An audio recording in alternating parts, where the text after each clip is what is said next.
up, PTSM? My name is Aaron. I'm a high school small group leader for guys. Shout out to the boys. Thank you for tuning in this week as we continue this series about real friends. Today we're going to be unpacking this idea that real friends carry each other's burdens.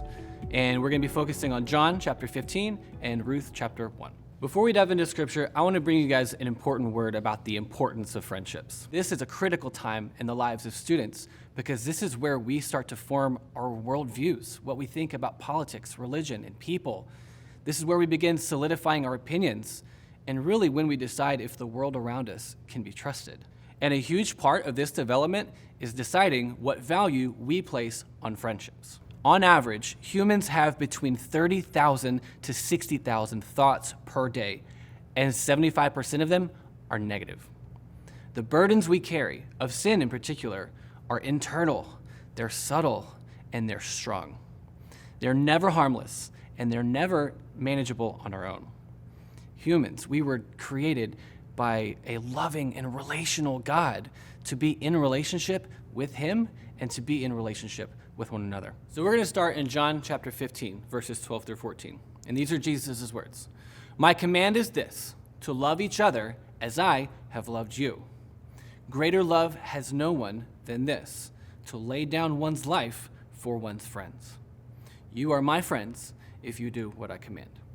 In just a few sentences, Jesus has condensed all the Old Testament laws, over 600 of them, to two things: loving God and loving others. Students, true, authentic friendship is an amazing gift. And all of our friendships, like it or not, in this life will be marked by how well we love each other. So, how do we see this played out in the Bible? We're going to spend some time unpacking a few stories about genuine friendship from Scripture. And as you listen, I want you to place yourself in their shoes. I want you to try to empathize and feel what they would have been feeling in these situations. The first idea we're going to talk about today is how real friends help us see our burdens. And for that, we're going to cover the story of David and Nathan. You see, David was an Israelite king. He was up on the roof of his palace one day, and he sees a woman bathing. So he has his attendants go call to her and bring her to him, and he ends up abusing his power and sleeping with her.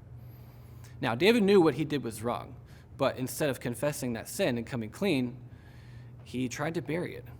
He sent her husband off to battle to die. And it took this guy Nathan coming to him one day and explaining to him in a way that he could understand to get David to see that he was carrying a burden. David was sliding further and further into sin, and Nathan came and confronted him and helped him see his burden. And in the same way, our real friends help us see our burdens. So I'm going to take a minute and tell you a quick story about me. In high school, my parents got divorced. It was civil at times, but for the most part, it was really, really awful. And my only outlet for expressing my grief and my pain and my burden was I would cut these little lines on my knuckles, and really just hoped that as I went in and out of school each day, my friends would see it and ask me what was going on. I felt unloved. I felt unseen. I felt trapped. And I don't think I really realized the emotional burden that I was carrying. Why do I tell you this story? Because it was a dark period of my life. I didn't have real, authentic friends to come alongside me and help me see the burden that I was carrying.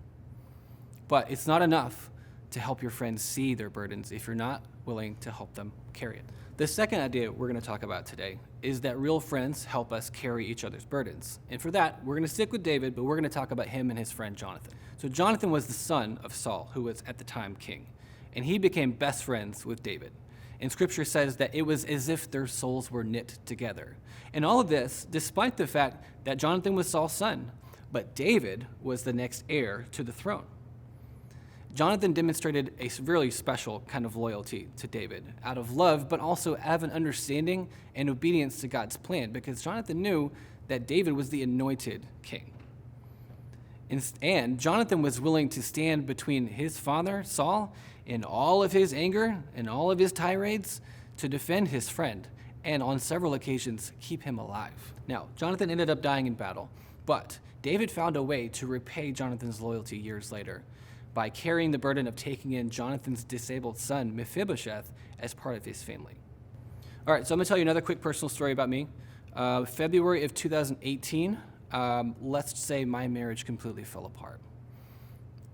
And I rallied a group of guys, Nick Lehman, Cody Davidson, and Randy McBrayer, and said, I need help. My life is everywhere right now, and I need somebody to help me carry my burdens and keep it together. And so every Friday morning for the next year, 6 a.m., we would get together, the four of us. We'd sit around a table, we'd share a meal together, and we would talk about not just the burdens that I was carrying, but the burdens that they were carrying also. And it was really the first taste of true, authentic friendship I had ever experienced in my life. I had real friends who were willing to put their money and their time where their mouths were. One of the core values here at PTSM is the idea that we are the difference. And those friends of mine made a difference in my life because they were willing to put my needs above their own. They weren't looking to be right or to win or to hide every Friday morning. Their desire was for the good of someone else, me. But there's an even more special kind of friendship, a really sweet and fulfilling and unique kind of friendship that we're going to talk about with this third point. And it's one where you get to share in each other's burdens and carry them together. So to unpack this idea that real friends carry each other's burdens, we're going to talk about the story of Naomi and Ruth. So Naomi and Ruth had both lost husbands.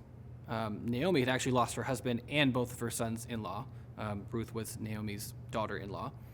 And in this, Naomi had lost all hope. She was going to return home and basically just ride out her life. But she put Ruth's needs over her own by insisting that she stay behind, find a new husband, and start a new life.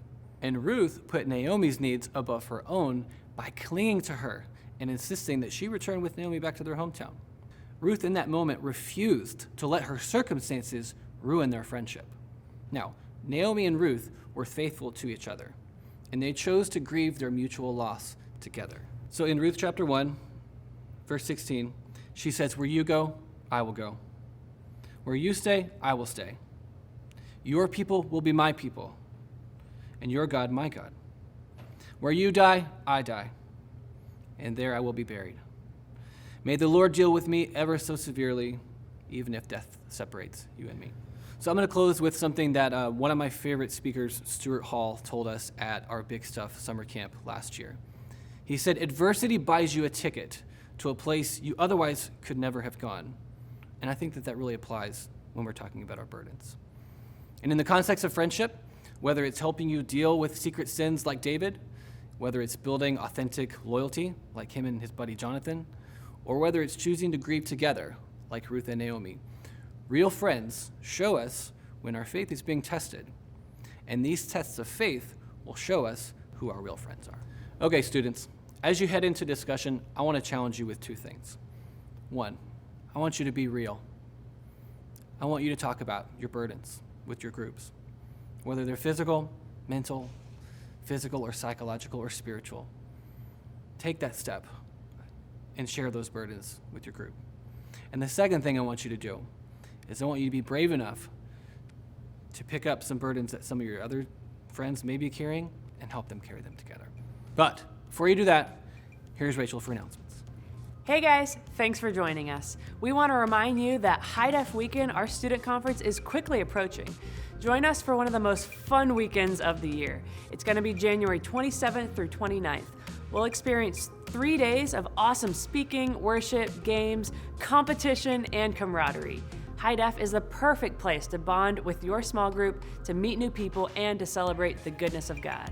Remember, High Def registration opens on October 23rd.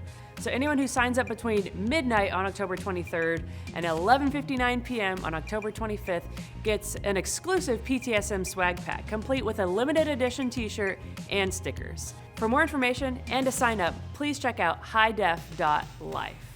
Also, like last year, the PTSM staff will be tackling some incentives if we hit certain sign-up milestones.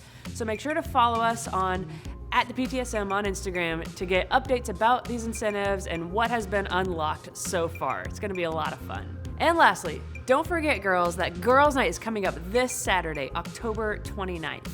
It's going to be a whole lot of fun. We have some of our upperclassmen high school girls who are going to be on stage speaking, sharing their hearts about what God's been teaching them with their peers and younger girls. So make sure to sign up. Can't wait to see you there. And make sure to, don't forget to wear your PJs and our comfy clothes. It's going to be a whole lot of fun. Guys, we do have a guys' night coming up on November 12th. More information in next home group about that. That's all from us. So just remember that if you're being chased in the woods by a wild animal, just lie down for 5 seconds. Because of the 5-second rule, the animal will be so disgusted with you that they'll leave you alone. Have a good one. See you later.